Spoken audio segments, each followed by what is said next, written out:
क्या आपने कभी सोचा है कि जिस चौखट पर आप अपनी परेशानियों का हल मांगने जाते हैं, अगर वही चौखट आपकी बर्बादी का रास्ता बन जाए तो क्या होगा? क्या हो अगर वह इंसान जिसे आप भगवान का रूप मानकर अपनी सारी परेशानियां बताते हैं, वही इंसान आपकी मजबूरी का फायदा उठाकर आपको एक ऐसे अंधेरे कुएं में धकेल दे जहां से बाहर निकलने का कोई रास्ता ही ना हो। जब एक आम इंसान चारों तरफ से हार जाता है, जब दवा और दुआ दोनों काम करना बंद कर देती है, तब वह चमत्कार की तलाश करता है। और इसी चमत्कार की तलाश उसे कभी कभी ऐसे दरिंदों के पास ले जाती है जो साधु के वेश में शैतान होते हैं। आज की कहानी किसी डरावनी फिल्म की नहीं है, बल्कि हमारे ही समाज की एक ऐसी खौफनाक सच्चाई है जो आस्था, धोखे और सत्ता के सबसे काले पन्नों को खोलती है। एक ऐसा पाखंडी बाबा जिसके दरबार में आम आदमी से लेकर देश के सबसे बड़े बड़े राजनेता और अधिकारी सिर झुकाते थे।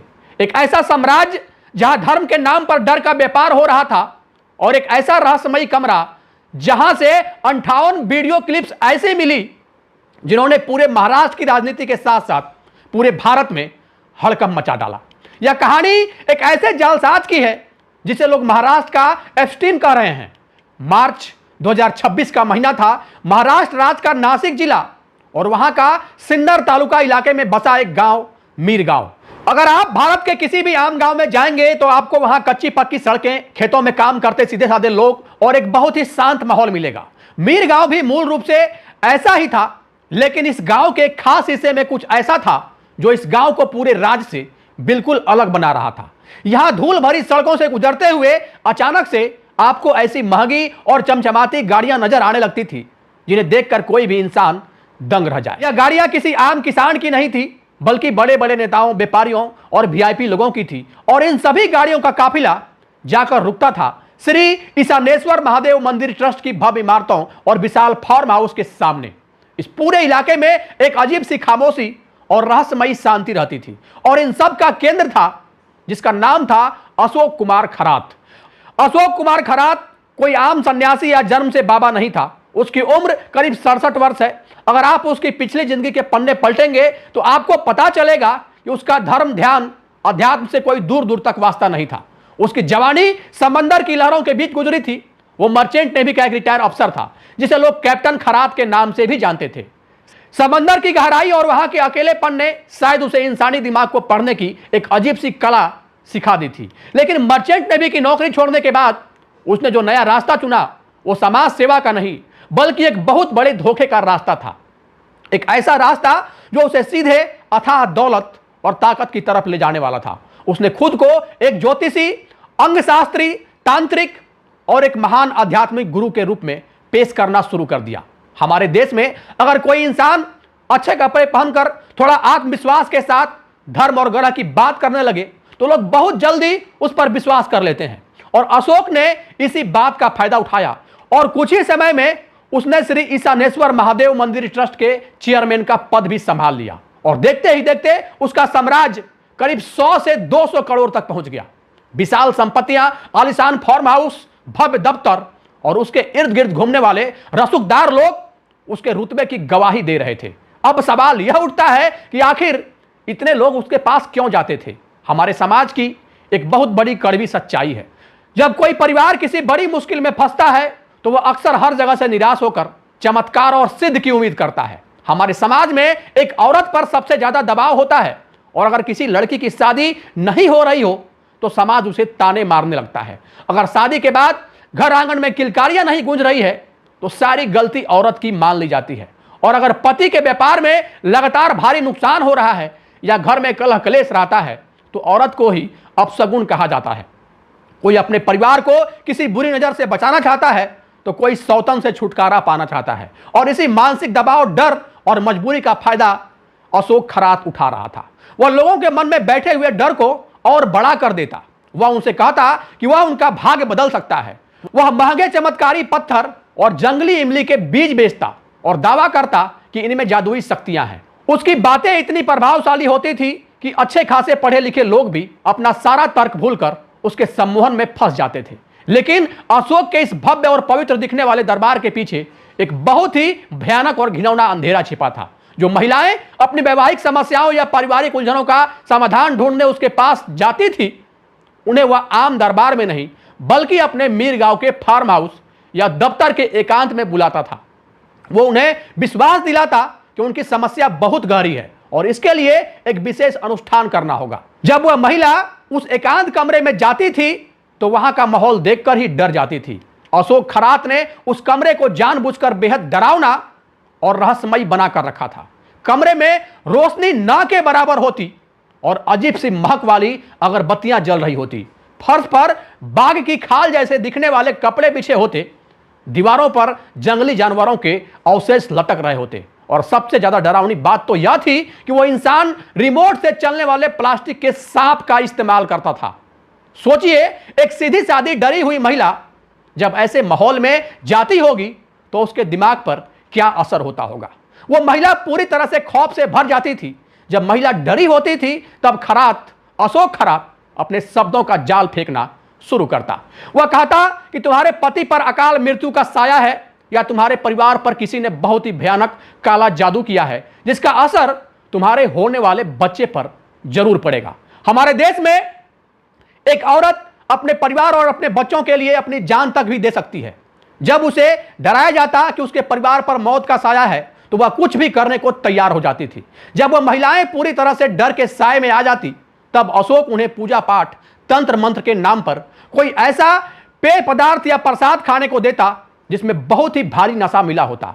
नशा शरीर में जाते ही महिलाएं अपनी शुद्ध बुद्ध पूरी तरीके से खो बैठती। उन्हें पता ही नहीं चलता कि उनके साथ हो क्या रहा है। होश खो देने के बाद उन बेबस महिलाओं के साथ जो गंदा खेल खेला जा रहा था वह इंसानियत को हमेशा के लिए शर्मसार करने वाला था। लेकिन अशोक सिर्फ एक दरिंदा नहीं था, वह एक बहुत ही शातिर अपराधी भी था। उसने अपने उन काले कमरों में हर तरफ गुप्त कैमरे छिपा कर रखे थे। उन कैमरों के लेंस उन कोनों में लगे होते जहां किसी की नजर नहीं जाती। उन कैमरों में वह उन बेसुध महिलाओं की अर्धनग्न अवस्था कैद कर लेता जिसे देखकर किसी की भी रूह कांप जाए। और जब उस महिला को होश आता तो उसे कुछ भी याद नहीं रहता था। वह सोचती थी कि अब तो अनुष्ठान पूरा हो गया। लेकिन असली खौफनाक खेल तो उस महिला के घर जाने के बाद शुरू होता। अशोक उसी वीडियो के जरिए उन्हें ब्लैकमेल करना शुरू करता। वो उन्हें धमकाता कि अगर उन्होंने उनकी बात नहीं मानी या उसके पास दोबारा नहीं आई तो वह यह सारे वीडियो उनके पति, परिवार और पूरे समाज को दिखा देगा। जरा सोचिए उस महिला के दिमाग पर क्या गुजरती होगी। एक तरफ वह इंसान जिसने उसकी आबरू इज्जत लूट ली और दूसरी तरफ उसका परिवार जिसे वह अपनी जान से ज्यादा प्यार करती है। हमारे समाज में बदनामी का डर मौत के डर से भी बड़ा होता है।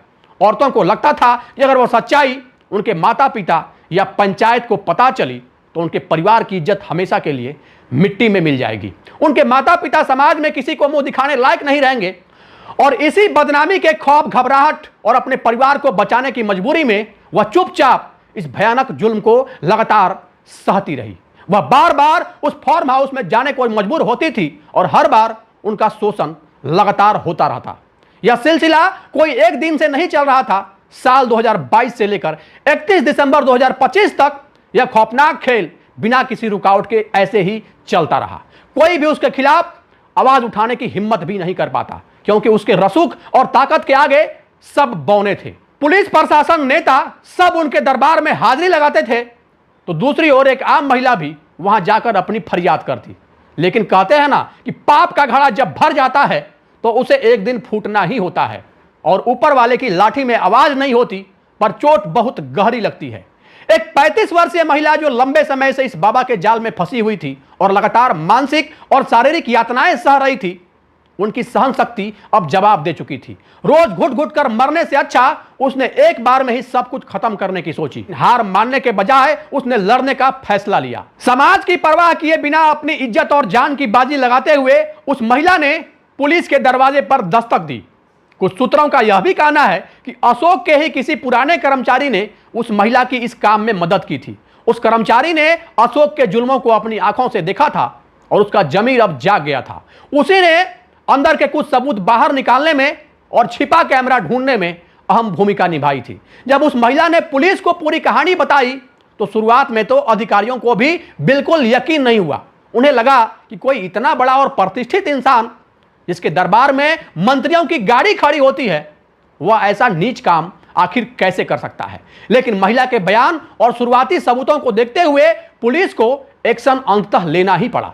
जब पुलिस की एक विशेष टीम ने 18 और 19 मार्च 2026 के आसपास अशोक खरात के ठिकानों पर अचानक छापेमारी की तो जो चीजें बाहर आई उसने पूरे प्रशासन के पैरों तले जमीन खिसका दी। फार्म हाउस और दफ्तरों के चप्पे चप्पे की तलाशी ली गई और उसी तलाशी के दौरान एक पेन ड्राइव बरामद हुई। जब जांच अधिकारियों ने उस पेन ड्राइव को कंप्यूटर में लगाया और उसे खोला तो उनकी आंखें फटी की फटी रह गई। कमरे में सन्नाटा छा गया। उसमें 1, 2 या 10 नहीं बल्कि पूरे 58 ऐसे वीडियो थे जिनमें अलग अलग महिलाओं को अशोक खरात की घिनौनी साजिश का शिकार होते देखा जा रहा था। यह 58 वीडियो सिर्फ फाइलें नहीं थी बल्कि 58 बर्बादी हो चुकी जिंदगियों का सबूत था। छापेमारी में सिर्फ वीडियो ही नहीं मिली, वहां से गुप्त कैमरे, कई अन्य इलेक्ट्रॉनिक चिप्स, बिना लाइसेंस की एक खतरनाक पिस्तौल, कारतूस और काला जादू करने का भारी मात्रा में सामान भी बरामद हुआ। कुछ रिपोर्ट्स में तो यह भी दावा किया जा रहा है कि यह 58 वीडियो आने वाले समय में इसकी संख्या बढ़ सकती है। एक पीड़िता पर जबरन गर्भपात का भी दबाव डाला गया था। जैसे जैसे जांच आगे बढ़ी यह साफ हो गया कि यह सिर्फ एक बाबा के भेष में छिपा अपराधी नहीं है बल्कि एक ऐसा इंसान है जिसने आस्था के नाम पर औरतों के सम्मान को अपने पैरों तले रौंद दिया था। लेकिन कहानी में सबसे बड़ा भूचाल तो अभी आना बाकी था। यह मामला सिर्फ एक बाबा और कुछ पीड़ित महिलाओं तक सीमित नहीं रहा। जब पुलिस ने अशोक खरात के इलेक्ट्रॉनिक डिवाइस खंगाले तो जो राज बाहर आए उन्होंने महाराष्ट्र की पूरी राजनीति में भूकंप ला दिया। मीडिया में इस केस को महाराष्ट्र की एप्सन फाइल का नाम दिया जाने लगा। पेन ड्राइव और अन्य उपकरणों से जो तस्वीरें, वीडियो, चैट्स की जानकारियां मिली उनसे पता चला कि अशोक के संबंध राज्य के बड़े बड़े नेताओं, मंत्रियों, मशहूर हस्तियों और उद्योगपतियों के साथ थे। कई रसूखदार लोग उसके सीधे साधे संपर्क में थे और इसी बीच एक ऐसा नाम सामने आया जिसने सबको पूरी तरीके से सन्न कर दिया। यह नाम था महाराष्ट्र राज्य महिला आयोग की तत्कालीन अध्यक्ष रूपाली चाणकर। सोशल मीडिया पर एक वीडियो अचानक से जंगल की आग की तरह वायरल हो गया। इस वीडियो में देखा जा सकता है कि रूपाली चाणकर उसी पाखंडी खरात के पैर धो रही थी और सम्मान में उसके ऊपर छाता थामे हुए नजर आ रही थी। यह वीडियो पूरे समाज और व्यवस्था के गाल पर एक बहुत बड़ा तमाचा था। जरा सोचिए, जिस आयोग का काम पूरे राज्य की महिलाओं की रक्षा करना है, उनको न्याय दिलाना है, उस आयोग की सबसे बड़ी अधिकारी एक ऐसे इंसान के पैरों में बैठी थी जो दर्जनों महिलाओं का जीवन अंधकार में धकेल चुका था। आरोप तो यहां तक लगने लगे कि अशोक की गिरफ्तारी के बाद वह उससे किसी न किसी रूप में मिलती रही और वह दोनों एक ही ट्रस्ट की कार्यकारिणी का हिस्सा भी थे। वे राष्ट्रवादी कांग्रेस पार्टी की महिला शाखा से भी जुड़ी थी। पूरे राज्य में बवाल मच गया। विपक्षी दलों और अन्य पार्टियों ने सड़कों पर उतरकर बड़े खुलासे की मांग की है। राजनीतिक दबाव इतना ज्यादा बढ़ गया कि 20 मार्च 2026 को मुख्यमंत्री देवेंद्र फडणवीस के सख्त निर्देश के बाद रूपाली को अपने पद से इस्तीफा भी देना पड़ा। उन्होंने मीडिया के सामने इसे अपना निजी कारण बताया, लेकिन सच्चाई पूरे देश के सामने शीशे की तरह साफ थी कि राजनीतिक दबाव और वह वायरल वीडियो ही उनके इस्तीफे की मुख्य वजह बने थे। अब यह भी अंदेशा जताया जा रहा है कि जिन महिलाओं के वीडियो मिले हैं उनमें से कई महिलाएं किसी बड़े नेता या अधिकारी के घरों से भी जुड़ी हो सकती है। यही वजह है कि शुरुआत में मुख्यधारा के मीडिया ने इस खबर को ज्यादा तवज्जो नहीं दी, क्योंकि इसमें बहुत बड़े बड़े नाम शामिल हो सकते हैं। आज इस मामले की जांच के लिए एक स्पेशल इन्वेस्टिगेशन टीम यानी एसआईटी का गठन किया गया है। इस टीम का नेतृत्व एक बहुत ही तेज तर्रार ईमानदार आईपीएस अधिकारी के जिम्मे है। अशोक खरात पर महाराष्ट्र के जादू टोना विरोधी कानून और भारतीय न्याय संहिता की कई गंभीर धाराओं के तहत मुकदमा दर्ज किया गया है। पुलिस ने उसे 26 मार्च तक कस्टडी में रखा है और उससे लगातार पूछताछ की जा रही है। उसकी सारी संपत्तियां, फार्म हाउस और दफ्तरों को खंगाला जा रहा है। पुलिस प्रशासन लगातार टीवी और अखबारों के माध्यम से और भी अन्य पीड़िताओं से सामने आने की अपील कर रहा है, क्योंकि पुलिस का मानना है कि यह आंकड़ा 58 से कहीं ज्यादा बढ़ सकता है। लेकिन इस पूरी घटना में एक बहुत ही शर्मनाक बात सामने आई है। खरात मराठा सरनेम का इस्तेमाल करता था, लेकिन जब यह घटना सामने आई तो कुछ सोशल मीडिया यूजर्स ने इस अपराधी को उसकी जाति से जोड़ने की कोशिश की। उन्होंने उसे नव अनुसूचित जाति से बताकर जातिवाद का गंदा खेल खेलना शुरू कर दिया। यह हमारे समाज के लिए एक बहुत ही घिनौनी सच्चाई है। जब कोई इंसान इतना बड़ा अपराध करता हो तो उसके अपराध की गंभीरता को देखने के बजाय उसकी जाति ढूंढने लगते हैं। एक अपराधी सिर्फ अपराधी होता है, उसकी कोई जाति या धर्म नहीं होता। यह खौफनाक घटना हमें यह सोचने पर मजबूर करती है कि आखिर हम किस दिशा में जा रहे हैं। कैसे लोग अंधविश्वास में इतने अंधे हो जाते हैं कि किसी भी पाखंडी को अपना भगवान मान लेते हैं और उसके आगे अपना सब कुछ पूरी तरीके से न्यौछावर करने को तैयार हो जाते हैं। राम रहीम, आसाराम, ऐसे कई बाबाओं के मामले सामने आए हैं और हमारे समाज ने कोई सबक अभी तक नहीं सीखा है। आज भी एक पढ़ा लिखा इंसान तंत्र मंत्र और चमत्कार के लालच में आकर अपना तर्क भूल जाता है और एक ऐसे जाल में फंस जाता है जहां से वापसी का कोई रास्ता नहीं होता। अशोक ने कोई जादू नहीं किया था, उसने सिर्फ महिलाओं के डर, उनकी आस्था और अपने रसूख के त्रिकोण का इस्तेमाल किया था।